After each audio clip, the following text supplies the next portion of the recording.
because we could even just do little short distances. Yeah. You know, little... fly some of us 500 feet, come back. Five of us 500 feet, then we just kind of separate the group. It's just... Okay. Yeah, why not? Great idea. Why not? We've done that so much, and it's always successful. I was being enthusiastic. I can't tell with your crotchety tones. It's just my old ass face. Bottom of the river itself and get some traction. All right. It's about this time that you also notice that something is emerging from the water behind them. Oh, like a mound begins to rise up. Guys! Something's surfacing! This is so heavy. What? You too, it's a fighter.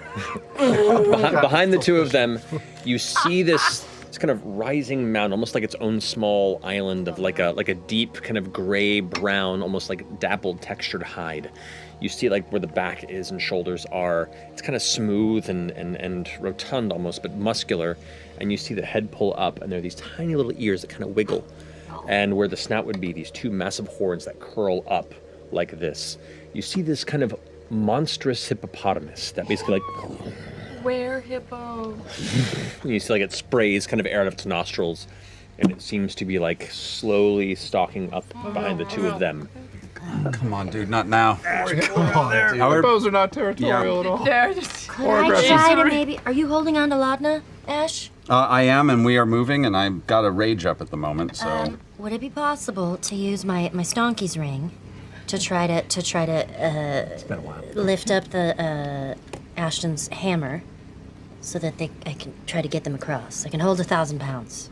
Whoa. Yeah, I think with the ring used right now, you go ahead and activate it, Hold and on to her. the hammer suddenly it yanks your shoulder a little bit, but not enough to do any damage, just enough where it might be sore for a little bit. As you both rocket out of the water, as this creature kind of like goes and tries to gore up behind them and catches just the air, maybe a foot beneath their feet. Oh. As you kind of pluck them up and kind of, as gingerly as you want to, lay them down on the ground. Yes, very gingerly. Sit them down. It only goes so ginger because the gravity kicked in, so it is... we fall a little hard. Ow. Wait, is it charging? You see it's emerging from the water on the side of the riverbank where you are, and you can see not far behind it in the water, like 3 other smaller ones that are kind of emerging on the side. I was so mad. Don't hippos kill more people than like lions? Yes, they do. Yes, they do. But yes. I'll cast Speak with Animals. Okay. Yes! And I will say, please, we mean you no harm. We were just trying to cross a brook to get to our destination. Fuck off! Oh, we will gladly fuck off. Can we go? Will you let us go? Make a persuasion check. Ooh. 25. Don't come any closer. Fuck off. There's no need for that kind of language. He's leaning in. Just go. You can just say, The rest of you see going.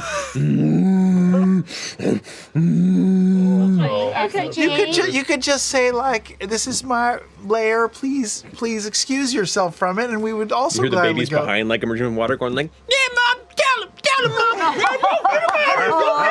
This conversation's going on way It too doesn't long. need to be this impolite. Telekinetic pull and pulling FCG. Yeah, Yes, come back on. as we're walking. I don't, kids don't use that language. We're leaving. Unclick the rod. As you slowly peel away from the encounter, eventually you can see its territorial stance begins to lax, and the rest of you can hear the kind of soft grunts of a family reuniting as you can gently hear the kids going like, "Yeah, Mom, that was great!" It's not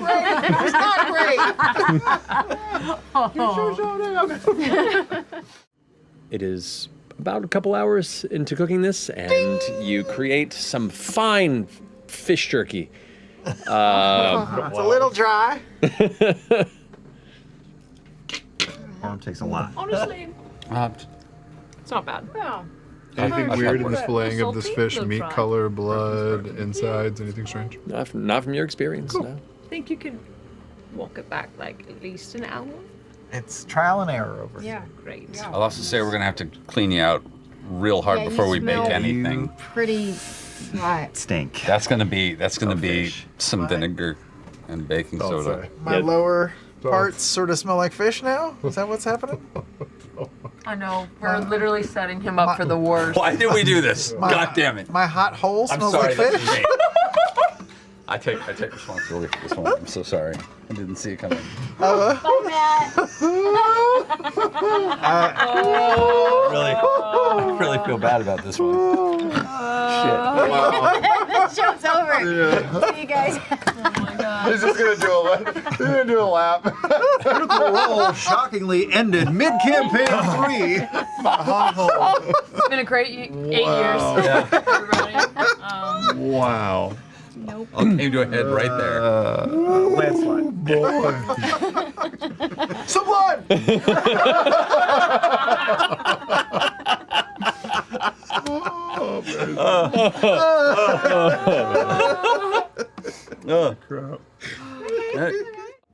I'm happy to burn a 6th level spell just to try it.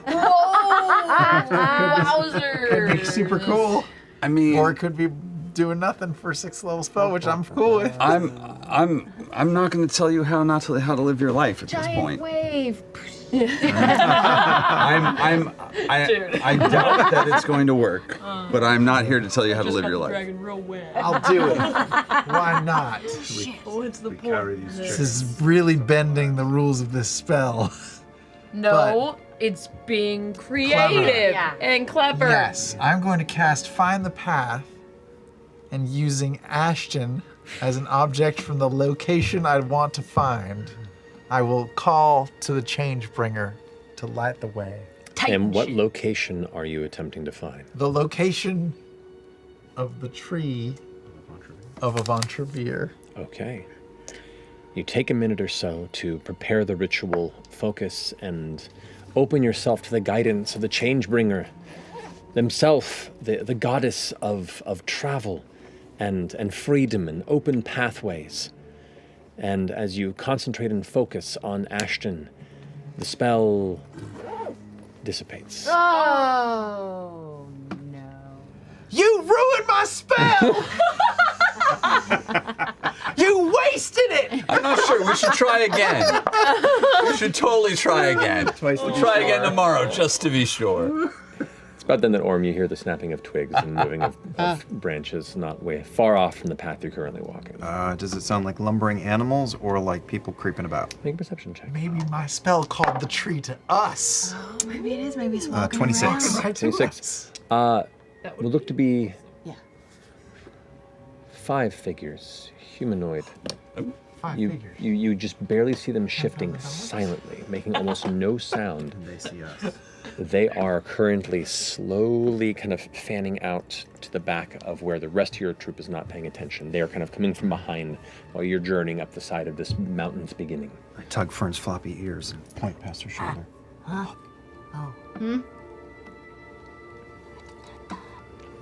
As you all kind of begin to see Orm waving his hands in the air, a voice shouts out, "Tomeru!"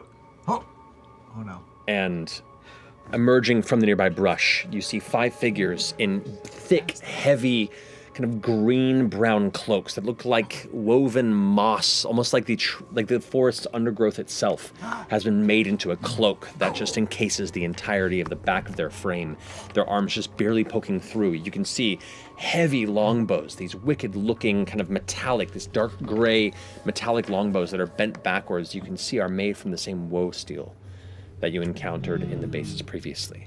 You can see a number of them while the hoods are up. Their faces are painted in similar colorations to kind of help obscure their skin tone and blend in better with the surroundings. From within the cloak, you can see colorful, adorned armor made of numerous, what looks like almost wooden plates that have been bound into a torso piece. And you can see it's a very unique type of armor that you've only seen pieces of in your brief encounter in the remnants of the cavern where you fought with that creature not but a day before. As the troop sits there, weapons drawn, arrows knocked into these dangerous-looking longbows. One of them, the one that the voice seemed to shout from, steps up. Nanimono da! I will cast tongues on myself. Yes. Who's got the necklace? You think it'll harm us or help us? To offer it. Help us. Put down your weapons. Everyone, drop your weapons. I'm fine with that. Do you want me to put you down, or you want to stand my? I'll stay. Drop seedling into the earth. Oh, not with my arms. Swat him down. In that tense silence, almost the insects seem to grow quieter as you all place your weapons down in that stillness.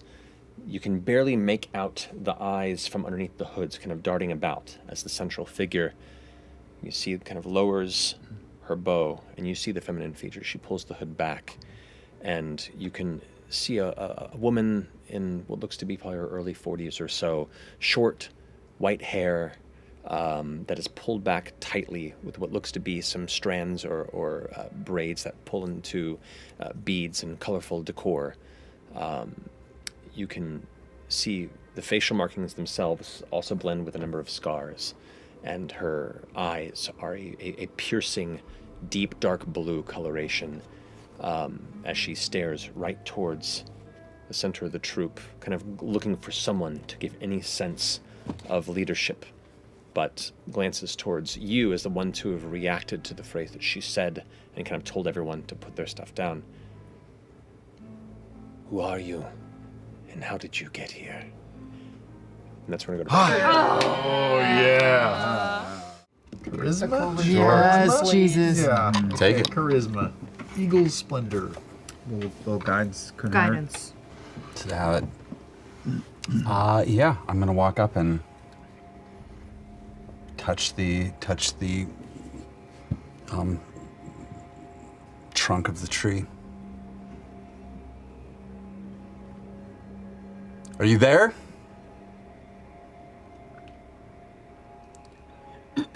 This is Ashton, Blood of Titan.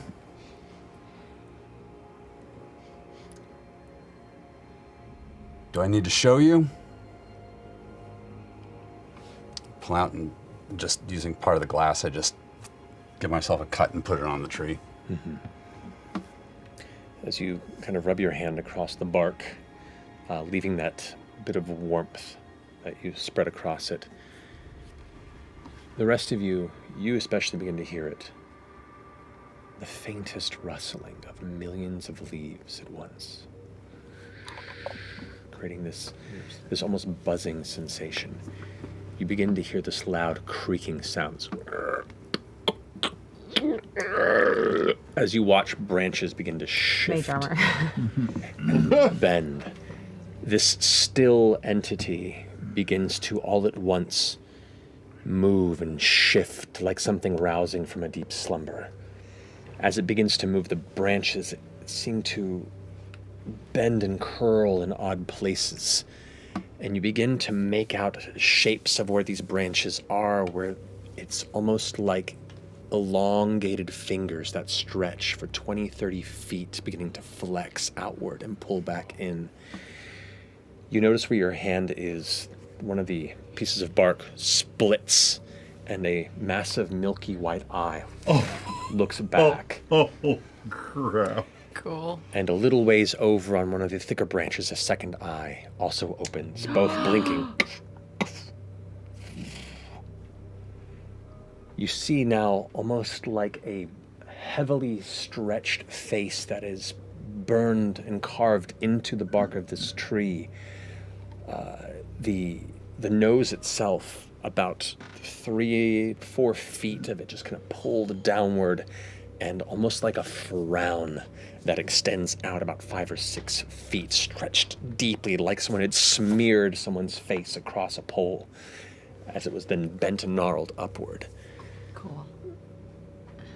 You watch as some of the branches kind of reach down and catch the ground to one side of your troop, as another branch kind of reaches to the other, almost flanking you to each side and preventing you from going any direction but back or being forced to address it where you stand. Some of the blackened leaves kind of flitter down from the movement above, and you see the vines shaking and the sound of hundreds of small baubles and trinkets kind of clinking into each other as the tree itself moves to life. What is it you seek?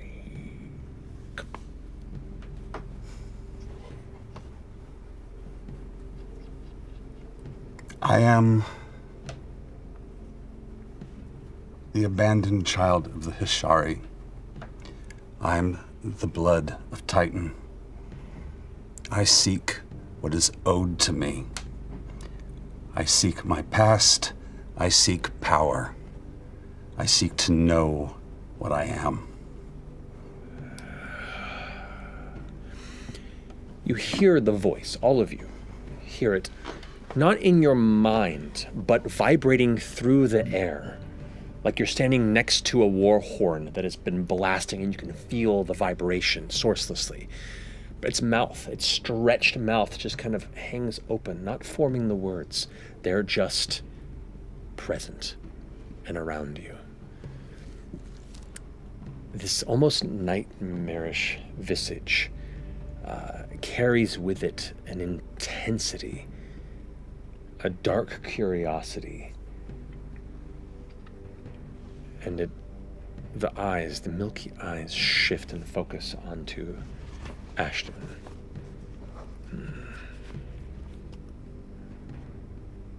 As it was fated.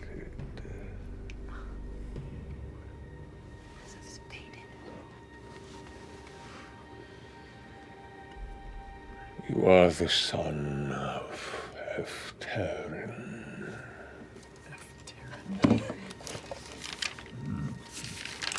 Those of you who were present for the journey in Isilra, you recall Efterin was the leader of the Hishari. A broken man of burning purpose. Endured an odyssey to walk under my boughs and ask for the golden purpose they felt they were owed by the world. He claimed visions throughout his life that promised greatness, a fated path that would leave his mark on history. He was not wrong.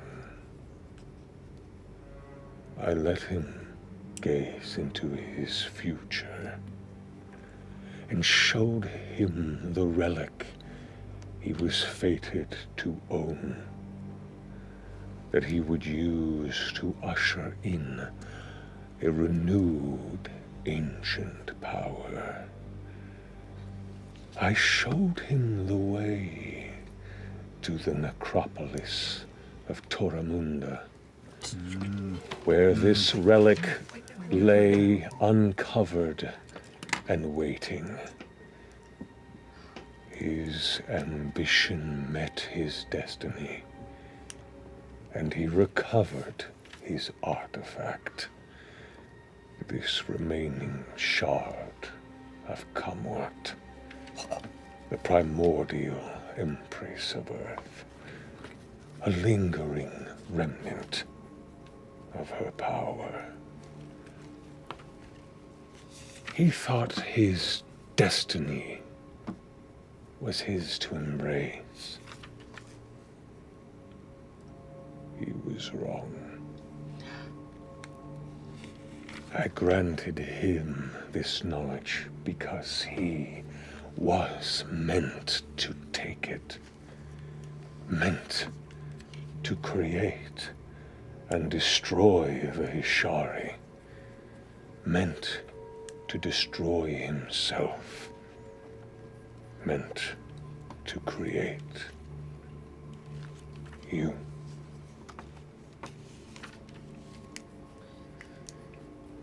You were his destiny. But in his arrogance, he could not see beyond his own aspirations. As it was fated. And now, you return, as I have foreseen, to find another piece of history's sorrow. The unity that twice brought judgment to Exandria's children.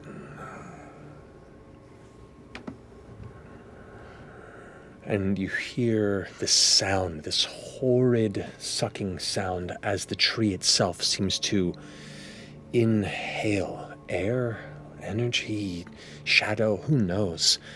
But it's awakening still. There's an odd, only describe as a vibrance or a subtle excitement coming to this ancient creature. Its eyes move from you and begin to take in the rest of you. You know who I am.